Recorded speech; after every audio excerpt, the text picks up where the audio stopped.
हमारे साथ हैं director general of Goa police Mukesh Kumar Meena, जो हमसे बात करेंगे सारे जो गोवा पुलिस डिपार्टमेंट से जुड़े हुए मुद्दे हैं इसके बारे में। सर, आपका स्वागत है हमारे कार्यक्रम में, खास कार्यक्रम में। सबसे पहला सवाल मैं सर पूछूंगा, जिस समय आपने यहाँ पे पद ग्रहण किया था, जब आपने पोस्टिंग ली थी, उस समय कोरोना वायरस का एक बहुत बड़ा सिचुएशन क्रिएट हो गया था। आपके सामने चुनौती थी, हमारे बॉर्डर को क्लोज कर दिए गए थे, कुछ माइग्रेंट्स को दूसरे स्टेट्स में भेजना था। उस चुनौती को आप सर आज अगर बोला जाए तो कैसे एक्सपीरियंस वो शेयर करेंगे? मैं बताना चाहूँगा कि कोरोना जो वायरस है, इसकी वजह से जो सिचुएशन क्रिएट हुई थी, उससे यहाँ पर जो प्रॉब्लम हुई थी, लेकिन पुलिस डिपार्टमेंट ने और पुलिस पर्सनल ने बड़ा अच्छा काम किया था। इसमें काम ये था कि जैसे कुछ कंटेनमेंट जोन्स हैं, वहाँ पे स्टाफ डिप्लॉय किया था, उसके अलावा चेकिंग की थी, उसके अलावा सारे बॉर्डर्स सील वगैरह किए थे। जो भी गवर्नमेंट की गाइडलाइंस थी उसको सबको फॉलो करवाना था। उसकी वजह से सारा स्टाफ फील्ड में था, मैक्सिमम स्टाफ को डिप्लॉय किया गया था। और वो डिप्लॉय करने के बीच में कुछ लोग कांटेक्ट में भी आ गए थे, जो कोरोना वायरस जो पेशेंट्स हैं उनसे, और 930 से भी ज़्यादा लोग आज की तारीख में हम देखें तो कोरोना वायरस से अफेक्ट हुए हैं। मैं भी हुआ था, हमारे डीआईजी भी हुए थे, एसपी रैंक अफसर भी हुए थे। लेकिन एक अच्छी बात ये रही कि जो भी हमारे कोरोना वायरस से जो हमारे पुलिस वाले अफेक्ट हुए थे, उनको हमने एक एसपी रैंक अफसर को नोडल अफसर बनाया। उनसे डेली बात करता था, उनकी सारी मेडिकल फैसिलिटीज़ फैसिलिटेट करते थे, जो जिसको जहाँ सुविधा चाहिए वो करते थे। उसकी वजह से लकीली एक भी डेथ गोवा पुलिस पर्सनल की नहीं हुई है। और इसमें कई बड़े चैलेंजिंग इश्यूज़ थे कि माइग्रेंट्स को बाहर भिजवाना, माइग्रेंट्स का ध्यान रखना, उसके अलावा यहाँ पर बॉर्डर पे ध्यान रखना, बॉर्डर पे भी काफ़ी भीड़ हो जाती थी। तो ये सारी की सारी चीज़ें जो गवर्नमेंट की जो गाइडलाइन है, जो टाइम टू टाइम गवर्नमेंट ने गाइडलाइन दी है, उनको फॉलो किया। सेंट्रल गवर्नमेंट ने ही निर्णय लिया है कि पहले फेज में पुलिस पर्सनल जो है उनको फ्रंट वॉरियर बोला गया है इस पेंडेमिक से लड़ने में। गोवा पुलिस के लिए क्या रोड मैप है इसमें? नहीं, इसमें वैक्सीन्स के बारे में जब भी इंस्ट्रक्शंस आएगा, जब किस वैक्सीन आएगा तो वैक्सीन्स गोवा पुलिस वाले लगाएंगे। वो लिस्ट हमने दे दी है, और जैसे जिसका नंबर आता रहेगा वो सब लगवाते रहेंगे। सर, अगर बात करें तो कोरोना वायरस से जैसे ही अनलॉक हुआ, उसके बाद से देखने को मिला कि यहाँ पे क्राइम ग्राफ काफ़ी तेज़ी से बढ़ा, ड्रग्स केसेस बढ़े, दूसरे अपराध बढ़े। वो समय था कि आप नए थे गोवा पर, हालांकि नए आप नहीं हैं, आप पहले भी गोवा में आ चुके हैं, यहाँ आप पुंडा में आपने काम किया है। लेकिन क्या कारण आप मानते हैं कि अनलॉक होने के बाद गोवा में अचानक से क्राइम का ग्राफ बढ़ा? नहीं, ऐसा नहीं है। आप क्राइम चार्ट भी देखोगे तो कोई भी सडन राइज क्राइम का यहाँ पर नहीं है। वो क्योंकि बिल्कुल कोरोना टाइम था, जब लॉकडाउन था, उस टाइम क्योंकि पब्लिक नहीं निकल रहे थे, व्हीकल्स नहीं थे, उसके अलावा पुलिस चारों तरफ लगी हुई थी, हर जंक्शंस पे लगी हुई थी। इस वजह से क्राइम होना ही नहीं था, क्योंकि उस टाइम तो कोई मूवमेंट ही नहीं था। लेकिन सडनली जब उसके बाद अनलॉक हुआ तो कुछ क्राइम जो नॉर्मल क्राइम्स जो थे होना शुरू हुए, लेकिन उसको इमीडिएटली चेक किया गया। और सभी जगह पॉलिसी यही रही है कि मैक्सिमम पेट्रोलिंग करें, मैक्सिमम पुलिस प्रेजेंस रखें, और जो भी केसेस हुए अभी तक, जो भी हीनियस केसेस हुए, जो भी चाहे मर्डर हो, चाहे रॉबरी हो, डकैती हो, इस तरह की कोई चीज़ हो, तो उस तरह के सारे जो हैं डिटेक्ट कर लिए गए, पकड़े गए, एक्यूज़ को पकड़ा गया है। जी, इसमें मैं ऐड करना चाहूँगा कि गोवा पुलिस ने देखने को मिला कि कुछ केसेस दूसरे स्टेट के साथ मिलकर के भी क्रैक किया गया। दिल्ली पुलिस ने सहायता की या दूसरे पुलिस ने सहायता की। ये कोऑर्डिनेशन जो होता है sir, how would you interpret this coordination between खासतौर पे कर्नाटक और महाराष्ट्र जो हमारा नेबरिंग स्टेट? नहीं, ऐसा होता है कि एक स्टेट पुलिस जो होती है और जो क्रिमिनल्स क्राइम करते हैं और दूसरे स्टेट में चले जाते हैं, तो नेचुरली उस पर्टिकुलर स्टेट की जो है पुलिस है उससे सहायता लेनी पड़ती है। कुछ क्रिमिनल्स हैं, उसने महाराष्ट्र पुलिस से भी सहायता ली है, कर्नाटक पुलिस से भी सहायता ली है, इवन दिल्ली पुलिस से भी सहायता ली है। दिल्ली पुलिस ने भी एक पोरवरी में केस हुआ था, तो उसमें भी हमारी काफ़ी मदद की थी। तो ये जो कोऑर्डिनेशन है पुलिस का, उसका यही है कि हम रेगुलर टच में रहते हैं। उनके भी क्रिमिनल्स कभी गोवा में आते तो हमने भी पकड़ के उनको उस पर्टिकुलर पुलिस को दिए हैं। तो ये कोऑर्डिनेशन की बात है, क्योंकि इंडियन पुलिस है तो ये डिफरेंट स्टेट्स के लोग आते हैं, तो अगर उससे डिफरेंट स्टेट से तो कोऑर्डिनेशन तो करना ही पड़ता है, क्योंकि अगर यहाँ से क्राइम करके दूसरे स्टेट में चला जाएगा, जब तक हमारा कोऑर्डिनेशन अगर उस पुलिस के साथ नहीं होगा तो हमको कोऑपरेशन नहीं मिलेगा। इसलिए हमको सबसे कोऑर्डिनेशन बना के रखना पड़ता है। सर, गोवा के साथ ड्रग्स का एक बहुत बुरा नाम जुड़ा हुआ है और ख़ास तौर पे देखेंगे अभी इंटरनेशनल फ़्लाइट्स भी बंद हैं, फिर भी ड्रग्स का फ्लो है। और नंबर 2, यहाँ पे पिछले 3 सालों में देखा गया है कि गांजा की खेती जो पहले नहीं होता था, ऐसे डिटेक्ट हुए हैं। आप क्या कारण मानते हैं दोनों ही चीज़ों का? नहीं, इसमें देखते हैं कि जो ड्रग्स के बारे में गोवा में कुछ केसेस मिले थे, तो वो इसलिए नहीं मिले कि गोवा में केसेस बढ़ गए हैं, इसलिए मिले कि पुलिस ने प्रोएक्टिव एक्शन लिया। पुलिस ने इतना एक्शन लिया कि 2020 में अगर हमारा डाटा देखो तो मनी टर्म से देखो तो बहुत ज़्यादा हमारा रिकवरी है। उसके अलावा हमको जो भी इंफॉर्मेशन मिलती है उस पर हम रेड करते हैं। ये जो है क्या कहते हैं, ड्रग्स आने का जो सोर्स है, क्योंकि अभी हमारा एम्फेसिस रहा है कि जो ड्रग्स कहाँ से आ रहा है उस पर ध्यान रखते हैं। तो कई बार देखा गया ट्रेन से आ रहा है, कई बार रोड से आता है। तो रोड्स पे जितने भी जगह हैं चेकिंग पॉइंट है, उन पर चेकिंग पॉइंट किया गया है। उसके अलावा लोकल पीआईज जो हैं और एएनसी हमारी जो एंटी नारकोटिक सेल है और इसके अलावा क्राइम ब्रांच है, ये बड़ा अच्छा काम कर रहे हैं सारे के सारे मिलके। और आप देखोगे डेली न्यूज़पेपर देखोगे कि छोटा सा भी अगर कोई ड्रग लाता है तो उसको इमीडिएटली अरेस्ट किया जाता है। तो ये कोई इस वजह से नहीं है कि बढ़ गए, इसलिए कि हमारे जो चीफ मिनिस्टर साहब है उनका भी एक आदेश है कि ड्रग्स यहाँ पर नहीं होनी चाहिए। सरकार का भी ये आदेश है कि यहाँ ड्रग नहीं होनी चाहिए, उनका भी बहुत एम्फेसिस है। इसलिए यहाँ पर हम बहुत ज़्यादा ध्यान दे रहे हैं कि ड्रग्स, हम यहाँ पे ड्रग का कोई धंधा नहीं होना चाहिए, ड्रग कोई लोग नहीं आए। हम लोगों को बोलते हैं आप आओ पार्टी करो, लेकिन ड्रग्स यूज मत करो।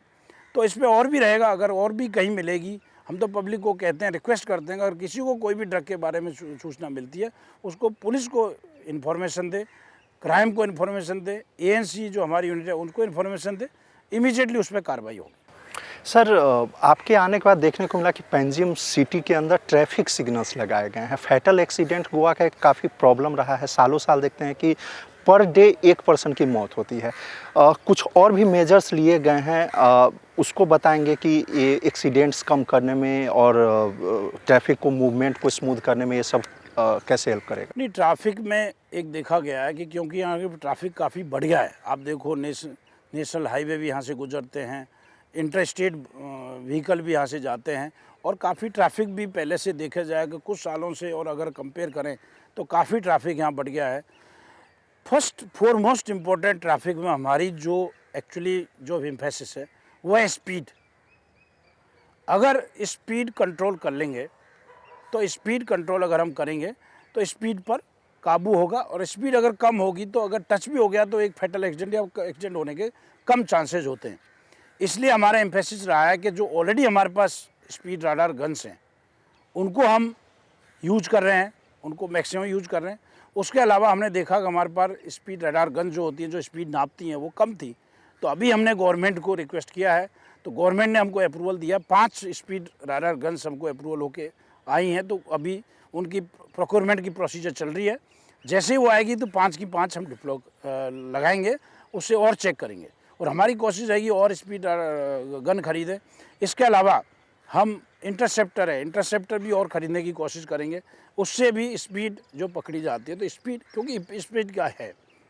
उसके अलावा हम सबको अभी क्योंकि कोरोना चल रहा है, इसके लिए स्कूल्स या जगह जगह जो ड्राइवर्स उनके साथ जो लेक्चर्स करते थे, अब थोड़ा हमने स्टार्ट करना शुरू किया है। वरना सबसे इम्पोर्टेंट काम होता है ट्रैफिक एजुकेशन का, तो उस एजुकेशन के तहत हम ड्राइवर्स को सबको करेंगे। लेकिन क्योंकि कोरोना का ये चल रहा है प्रॉब्लम, इस वजह से हम अभी नहीं कर पा रहे। लेकिन ऑनलाइन भी हमने बोला है कि ऑनलाइन भी आप लेक्चर दे सकते हो या लोगों को अवेयर कर सकते हो, उनको पता है कि आप ट्रैफिक वायलेशंस करोगे, ट्रैफिक रूल्स का वायलेशन करोगे, उससे सबको नुकसान है। इसके अलावा आप बोल रहे, सही बोल रहे, सिग्नल्स हमने बोला कि जहाँ जहाँ सिग्नल्स की ज़रूरत है, क्योंकि क्रॉस ट्रैफिक बढ़ गया है, स्पीड से लाते हैं, ट्रैफिक लाइट्स पे जो जंक्शन से आपस से क्रॉस होने के चांस होते हैं, इसलिए कुछ सिग्नल्स लगाए गए हैं, सिटी में भी लगाए गए हैं CSR के थ्रू, और इसके अलावा और भी जगह सिग्नल्स लगाए जाएंगे। देख रहे हैं, हम सारे स्टडी कर रहे हैं। हमारा एम्फेसिस यही है कि ट्रैफिक पुलिस को बोला गया है कि मैक्सिमम ट्रैफिक पुलिस रोड पे होना चाहिए, चालान के साथ साथ रेगुलेशन पे भी ध्यान दें, क्योंकि मैं देखा कि पहले से थोड़ा चालान पे ज़्यादा ध्यान था।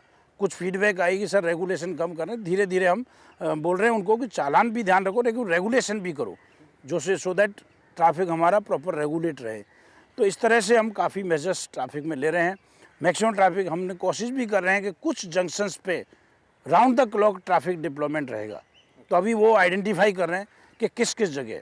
इसके अलावा जैसे जो नॉर्मल प्रोसीजर है कि हम ब्लैक स्पॉट्स आइडेंटिफाई करते हैं, accident prune area try identify करते हैं, और हर वैसे तो देखा जाए तो जितने भी फैटल एक्सीडेंट होते हैं उसमें अफसर जाता है, सीनियर अफसर भी जाते हैं, और वो जाके एक लिस्ट बनाते हैं और देखते हैं उसमें क्या ट्रैफिक इंजीनियरिंग की कोई प्रॉब्लम है, तो फिर पीडब्ल्यूडी को या कंसर्न एजेंसीज को लिखा जाता है कि उसको फर्दर इम्प्रूवमेंट करें, जिससे कि वो ट्रैफिक इंजीनियरिंग की वजह से तो नहीं है।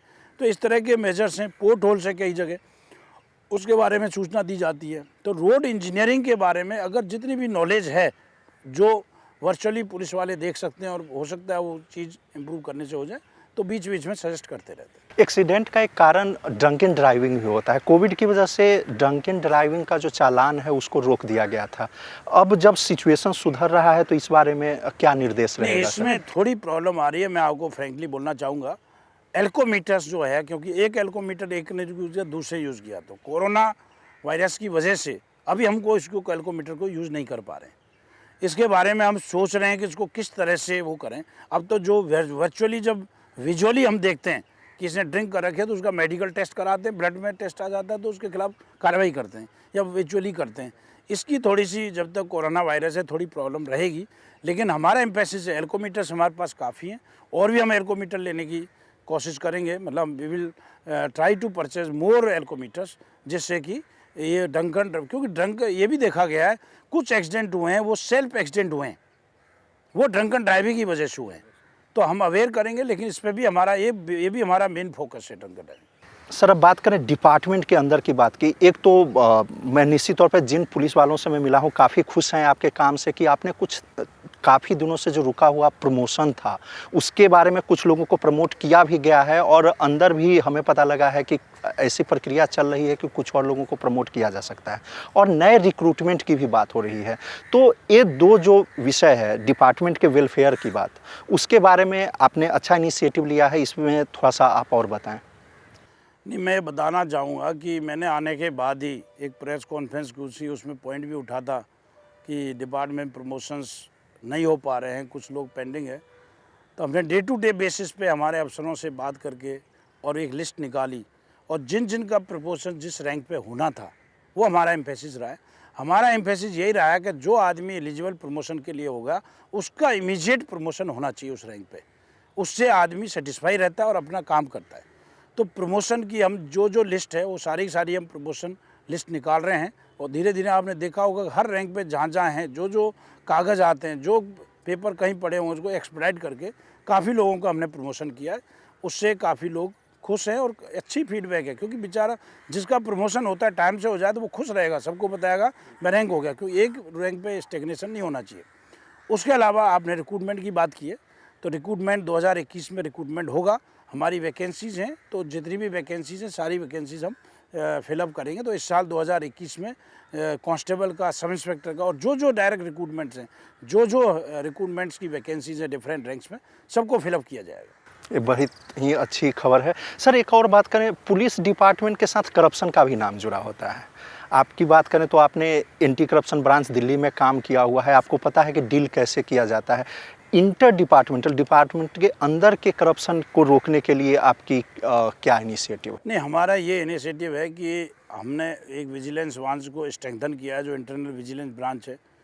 अभी हम सडन चेकिंग भी कर रहे हैं। हमारे पास जो कंप्लेंट आती है उसको वेरीफाई करते हैं, इंडिपेंडेंटली वेरीफाई करवा रहे हैं, और जो अगर करप्ट मीन्स में मिलता है तो उसके खिलाफ कार्रवाई भी करते हैं। तो ये जो करप्शन एंगल है वो बिल्कुल क्या कहते हैं एम्फेसिस रहेगा। इस पर कोई भी आदमी अगर कोई एग्रीव्ड है कि कोई हरास कर रहा है या पैसे मांग रहा है या पैसे नहीं देने की वजह से उसका काम नहीं कर रहा, वो कभी भी आके पुलिस हेडक्वार्टर कंप्लेंट कर सकता है, हम उस पर कार्रवाई करेंगे। सर एक और एलिगेशन कहने पुलिस पर लगता है कि पॉलिटिकल प्रेशर में आकर के पुलिस काम करती है। अगर रूलिंग पार्टी का कोई पर्सन कुछ गलत करता है तो उसके खिलाफ एक्शन नहीं लिया जाता, अगर अपोजिशन ने कुछ किया तो उसके खिलाफ सख्त कार्रवाई की जाती है, क्विक कार्रवाई की जाती है। इस एलिगेशन का आप जवाब कैसे देंगे? इस पे जो मेरा एक्सपीरियंस है, मेरे पे तो कोई भी पॉलिटिकल प्रेशर अभी तक आया नहीं है, और जो ऑन मेरिट जो काम होता है पुलिस कार्रवाई वो करती है। तो हम तो इस बारे में यही कहूँगा कि हमारे पुलिस डिपार्टमेंट के ऊपर, हमारे पुलिस हेडक्वार्टर पे कोई किसी तरह का कोई पॉलिटिकल प्रेशर नहीं है। प्रोफेशनली जो हमारे पास आती है, प्रोफेशनली हम काम करते हैं। सर अभी बात करें कि गोवा एटीएस उसको आप कहाँ आकेंगे, क्योंकि गोवा में थैंकफुली कोई इस तरीके की वारदात नहीं हुई है, बट पास्ट में हम देखें जो बड़े बड़े आतंकवादी रहे हैं वो गोवा की रेकी करके गए हैं, चाहे वो डेविड हेडली हो या बाटलू हो, ये सब यहाँ पे रेकी करके गए। इसलिए हमारा एटीएस स्ट्रेंथन होना चाहिए। तो इक्विपमेंट और ट्रेनिंग इस सब को देखते हुए आप कैसे एनालाइज करेंगे इसे? नहीं, इसमें जो मैंने देखा है कि एंटी टेरर मेजर्स बहुत ज़रूरी है। गोवा एक ऐसी जगह है जो कि काफ़ी होटल्स हैं, रेस्टोरेंट्स हैं, टूरिस्ट प्लेसेस हैं, और मैंने ये देखा है कि यहाँ के लोग, गोवा के लोग इन जनरल बड़े शांत लोग हैं, बहुत पीसफुल लविंग लोग हैं। लेकिन क्योंकि एंटी टेरर एक्टिविटीज़ बाहर होती है, हमारे यहाँ तो इस तरह की नहीं है, लेकिन हमारी जो प्रिपेयर्डनेस है वो कहीं से भी कम नहीं होनी चाहिए। तो प्रिपेयर्डनेस एंटी टेरर के लिए पहले पुलिस स्टेशन से स्टार्ट होती है। तो जितनी भी हमारी जो एम्फेसिस है अभी, वो एम्फेसिस एंटी टेरर भी एक बहुत इम्पोर्टेंट सब्जेक्ट है पुलिस डिपार्टमेंट के लिए। मैंने आते ही आप देखोगे कि सबसे पहले मैंने यही देखा कि एंटी टेरर के लिए क्या तैयारी है और क्या हमको करना है। तो मैंने एक मस्केटरी कोर्स स्टार्ट किया है पुलिस ट्रेनिंग स्कूल में। वहाँ पे अभी इंस्पेक्टर लेवल भी मस्केटरी वहाँ करके आया, so that everybody should be prepared for arms, क्योंकि उसको हर आर्म्स खोलना जोड़ना आना चाहिए। तो इसकी ट्रेनिंग हमने स्टार्ट कर दी है। उसके बाद फायरिंग हमने रेगुलर फायरिंग प्रैक्टिस वहाँ पर हो रही है हमारी फायरिंग रेंज में। ये हमने प्रिपेयर्डनेस लोकल पुलिस के लिए और सबके लिए की है, सारी की सारी। उसमें एटीएस भी गई हैं, और एटीएस भी के भी फोर्स गई है, और बाकी लोग भी जा रहे हैं, और कंटिन्यूस फायरिंग प्रैक्टिस हम करवा रहे हैं। इसके अलावा जो एम्फेसिस जो आप बता रहे हो एटीएस का, अभी एनएसजी के साथ जो कंबाइंड ड्रिल हुई थी उसमें काफ़ी कुछ सीखने को मिला। तो हमारा एम्फेसिस यही है कि जो एनएसजी के इक्विवेलेंट हमारी कैपेबिलिटी होनी चाहिए। तो कुछ इक्विपमेंट्स हमारे पास नहीं है, वो इक्विपमेंट की हमने लिस्ट बना ली है। धीरे धीरे जो गोवा पुलिस के लिए रिक्वायर्ड है वो इक्विपमेंट परचेज किए जाएंगे। वही बम डिस्पोजल स्क्वाड से जुड़ा हुआ बम डिस्पोजल का है। बम डिस्पोजल ऑलरेडी हमारे पास कुछ इक्विपमेंट हैं, बम डिटेक्शन एंड डिस्पोजल इक्विपमेंट्स हैं, लेकिन जो नहीं है उनके बारे में एक्स्ट्रा ले रहे हैं। और नॉट ओनली दैट, हम ज़्यादा टीम बना रहे हैं, इसलिए हम परचेज कर रहे हैं और इक्विपमेंट्स। इसके अलावा जो भी वेपन्स हैं, हाईली सोफिस्टिकेटेड वेपन्स भी हम परचेज कर रहे हैं। और जो इक्विपमेंट्स एटीएस के लिए चाहिए, जो एंटी टेरर स्क्वाड के लिए चाहिए, वो उसको हम सारे के सारे इक्विपमेंट हम परचेज करेंगे जल्दी। अब हम उनकी ट्रेनिंग की बात करें तो ट्रेनिंग के लिए भी जो ऑब्स्टेकल्स लगाते हैं, जो ऑब्स्टेकल्स की ज़रूरत है, वो ऑब्स्टेकल्स की भी लिस्ट बन गई है, हम इंस्टॉल करेंगे, उनकी प्रैक्टिस कराएंगे। तो मैंने आने के बाद उनको एक्स्ट्रा स्टाफ दिया है, IRBN से निकाल, जो विलिंग है, जो कमांडो कोर्स करना चाहते हैं, एक्स्ट्रा कमांडो कोर्स दिया गया है। हर जगह हमारी कोशिश रहेगी, स्ट्रेंथन करेंगे सिक्योरिटी, और ये लोग अवेलेबल रहें, चाहे रेलवे स्टेशन हो, चाहे एयरपोर्ट हो, चाहे वाइटल इंस्टॉलेशंस हो, या गवर्नमेंट की बिल्डिंग्स हो, जो इम्पोर्टेंट गवर्नमेंट की बिल्डिंग्स हैं वहाँ हो। तो उसके आसपास हमारा एंटी टेरर स्क्वाड उसके नज़दीक रहेगा, या कमांडो रहेंगे। और एंटी टेरर स्क्वाड के अलावा हम कुछ कमांडो और ट्रेन कर रहे हैं जो लोकल पुलिस के पास भी रहेंगे। It will take time, it may take time around 6 month, लेकिन हम कोशिश रहेगी कि जो एटीएस के अलावा डिस्ट्रिक्ट पुलिस के पास भी कुछ कमांडो रहें, जो इनिशियल एक्शन के लिए कोई इस तरह की बात हो। और हम डॉग्स भी परचेज कर रहे हैं कुछ, उसकी ट्रेनिंग भी अभी होगी। उसके अलावा जो BDS है और ये है, रेगुलर चेकिंग होगी। एक्चुअली जो anti terror point of view से regular checking of hotels, restaurants and everywhere, regular drill will also be conducted. इनकी छोटी छोटी आदत, क्योंकि एंटी टेरर आपने बहुत अच्छा पॉइंट उठाया, बड़ा इंपॉर्टेंट है। हमको प्रिपेयर्ड रहना है, हमको we are prepared, we have to make our force prepared. और मैंने देखा है कि गोवा पुलिस के जो लोग हैं काफ़ी एक्टिव हैं, काफ़ी एंथुजियाज्म में पार्टिसिपेट करते थे, एनएससी ड्रिल में देखा। और एक और ख़ास बात है यहाँ पर, क्योंकि यहाँ पर सी है, रिवर है, तो हमारे commando should be well trained in swimming, तो वो भी हम कोर्स करा रहे हैं। हमने प्लान किया है कि एक स्विमिंग का भी अच्छा कोर्स कराएं कि सपोज को उनको जाना पड़े स्विमिंग करके, तो उसके लिए भी वो रेडी रहे। जी हाँ, कोस्टल पुलिस की बात करें तो कोस्टल पुलिस भी हमारा इंटीग्रल पार्ट है, हमारा इतना बड़ा कोस्ट लाइन है।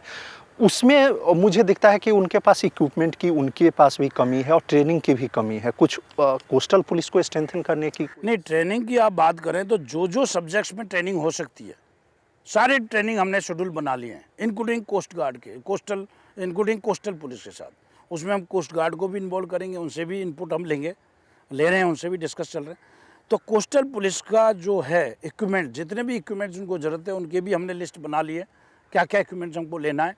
और फ्यूचर में जो बोट्स हैं, क्योंकि बोट्स की थोड़ी प्रॉब्लम है कोस्टल पुलिस में, तो बोट्स का भी हम कोशिश करेंगे कि हमको बोट्स प्रोक्योरमेंट हो, तो इसकी हम कार्रवाई शुरू करेंगे। मेरा आखिरी सवाल है सर, आप अच्छा खासा टाइम हो गया, आप डिपार्टमेंट के खूबी और खामी से वाकिफ़ हैं। आप जितना टाइम बचा हुआ है एज डीजीपी, क्या गोल आपने सेट करके रखा है डिपार्टमेंट को इम्प्रूव करने को, और बाकी अगर कुछ है तो?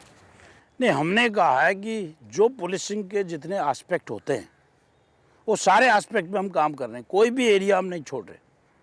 सबसे पहले पुलिस स्टाफ को क्या चाहिए, पुलिस बिल्डिंग चाहिए, पुलिस हाउसेज चाहिए, इनकी रिक्वायरमेंट को हम देख रहे हैं कि भाई कौन सी पुलिस बिल्डिंग है जो डिमोलिश होनी है, नहीं बननी है, कौन सी ऐसी जगह है जो पुलिस बिल्डिंग ही नहीं है, उसका एम्फेसिस रहेगा। तो police building, police station, police outpost और police offices including police headquarter, तो सबसे पहले एम्फेसिस ये है। दूसरा, व्हीकल्स के बारे में कि भाई इनको कितने व्हीकल्स चाहिए, वो पूरा एस्टिमेट कर रहे हैं, गवर्नमेंट के साथ we are taking up matter. तो व्हीकल्स की हमारी एम्फेसिस रहेगा कि व्हीकल परचेज करें और इनको मोबिलिटी अनाउंस करें। इसके अलावा वायरलेस सेट्स, कि भाई कितने वायरलेस सेट्स की कम्युनिकेशन, वायरलेस सेट्स इनको पास ज़रूरत है, क्योंकि कई एरिया में अगर आप देखोगे तो गोवा में कम्युनिकेशन नेटवर्क काम नहीं करता, तो वो भी हमने ब्लैक स्पॉट छांटे हैं जहाँ डेड स्पॉट्स हैं, काम नहीं करता, उन पे भी हमारी स्टडी चल रही है। ये तो हो गई ऑपरेशन। उसके अलावा स्टाफ की जो ट्रेनिंग है, रिक्रूटमेंट प्लस ट्रेनिंग। हमारी ट्रेनिंग केवल जनरली लोगों की होती है, हमने ट्रेनिंग कर ली चले गए, नो, हमारी एम्फेसिस रहेगा कि रिफ्रेशर कोर्सेज होते रहे हर रैंक पे, each rank, right from officer to constable. तो इनकी सबकी ट्रेनिंग जब रेगुलर रहेगी तो इनको नॉलेज बनती रहेगी। और इसमें डिफरेंट सब्जेक्ट्स है, जैसे क्राइम ब्रांच है, आपकी स्पेशल ब्रांच है, उनको भी स्ट्रेंथन करना है। डिस्ट्रिक्ट पुलिसिंग है, पुलिस स्टेशन में जो बेसिक पुलिस स्टेशन की जो फंक्शनिंग होती है उस पर एम्फेसिस रहेगा। कोई कंप्लेनेंट आए, उसकी कंप्लेंट रजिस्टर होनी चाहिए, क्योंकि जब मैं आया था यहाँ पे एक माइंड ब्लॉक था कि हम ज़्यादा केस रजिस्टर करेंगे तो हमसे पूछा जाएगा क्यों इतना क्राइम बढ़ गया। हमने कहा ऐसी हम बिल्कुल नहीं पूछेंगे। क्राइम आपके पास पहले पीसीआर कॉल आती थी, पहले कंप्लेंट आती थी, फिर केस रजिस्टर नहीं करते, तो क्राइम तो हुआ है, आप उसको रिकॉर्ड में लाओ। तो हमारा एम्फेसिस है कि आप रिकॉर्ड में लाओ, उसके केस रजिस्टर करो, क्योंकि जब क्रिमिनल पकड़ा जाएगा उसके खिलाफ केस होंगे तो वो 10 केस में अरेस्ट होगा। तो एक तो एम्फेसिस ये है, कोई भी पुलिस स्टेशन जाएगा, पुलिस स्टेशन में जाने के बाद उसको ये नहीं लगना चाहिए कि पुलिस स्टेशन हमारे एनिमी है, पुलिस स्टेशन इंसल्ट करते हैं, मिसबिहेव करते हैं। Behaviour, they should behave properly. एक ड्यूटी अफसर का जो रूम है, जो रिसेप्शन रूम है, उसको स्ट्रेंथन किया जाएगा कि वो जाए और प्रॉपर करे। बाकी पुलिस स्टेशन कैसे चल रहा है वो पुलिस स्टेशन इंचार्ज और सारे स्टाफ को बीच बीच में ट्रेनिंग है। एक परेड यहाँ पर नहीं होती थी, मतलब रेगुलर नहीं थी, मैंने आने के बाद परेड शुरू की है, क्योंकि परेड से एक दूसरे की समस्या समझ लेते हैं और कर लेते हैं। एक हम नया स्टार्ट किया है कि किसी भी स्टाफ को कोई प्रॉब्लम है तो वो स्टाफ अपने पीआई को बता सकता है, एसडीपी को बता सकता है, हम जाते हम बता सकता है। हमने ओपनली बोल रखा है किसी को कोई प्रॉब्लम है किसी भी टाइम हमारा ऑफिस बिना अपॉइंटमेंट के सीधा कोई स्टाफ आ सकता है, उसकी प्रॉब्लम उसी टाइम हमारे लायक होगी, इमीडिएटली उसको इसके सॉल्यूशन करेंगे जो भी हो सकता है। तो हमने सभी अफसरों को बोला है कि आप भी ऐसा सिस्टम बनाएं कि स्टाफ शुड फील कि वी आर फॉर देम, तो और रेगुलरली उसकी संपर्क सभा भी करें, एसपीज एंड एसडीपीओ जाके उनसे पूछें भाई तुमको क्या प्रॉब्लम है। तो एक रेगुलर इंटरेक्शन की बात है हर यूनिट्स में। और दूसरा उसके बाद कोऑर्डिनेशन विद अदर डिपार्टमेंट, ये भी रहना है, क्योंकि कोऑर्डिनेशन अदर डिपार्टमेंट अगर ठीक नहीं रहेगा वो नहीं रहेगा। इसके अलावा एक एम्फेसिस और रहेगी जो कि यहाँ कमी है, मैं देखता हूँ, पब्लिक इंटरेक्शन। पब्लिक पुलिस का इंटरेक्शन थोड़ा कम है, तो इसलिए हमने एम्फेसिस ये से रहेगा कि रेगुलर पब्लिक के साथ मीटिंग ली जाएगी, रेगुलर में, क्योंकि कुछ पीआई तो मैं देखता हूँ लेते हैं, कुछ में अभी हेजिटेशन है। हम बोलते हैं तुम पब्लिक के साथ मिलो, आपको फीडबैक मिलेगी। एक ये भी एम्फेसिस रहेगा कि पूरी की पूरी पब्लिक इंटरेक्शन रहे। तो मेरा कहने का मतलब है कि जो जितना भी जो पुलिसिंग एस्पेक्ट्स है सब पे ध्यान दिया जाएगा, और public should cooperate with police, क्योंकि पुलिस पब्लिक के लिए है और पुलिस को एनिमी नहीं समझे। पुलिस आपकी दोस्त है, कभी किसी की कोई प्रॉब्लम है तो सीनियर अफसर से आके मिल सकते हैं। इन्हीं शब्दों के साथ सर मैं उम्मीद करता हूं कि आपके लीडरशिप में गोवा शांत रहे, सुरक्षित रहे। हमसे बात करने के लिए बहुत बहुत धन्यवाद सर। थैंक यू, धन्यवाद।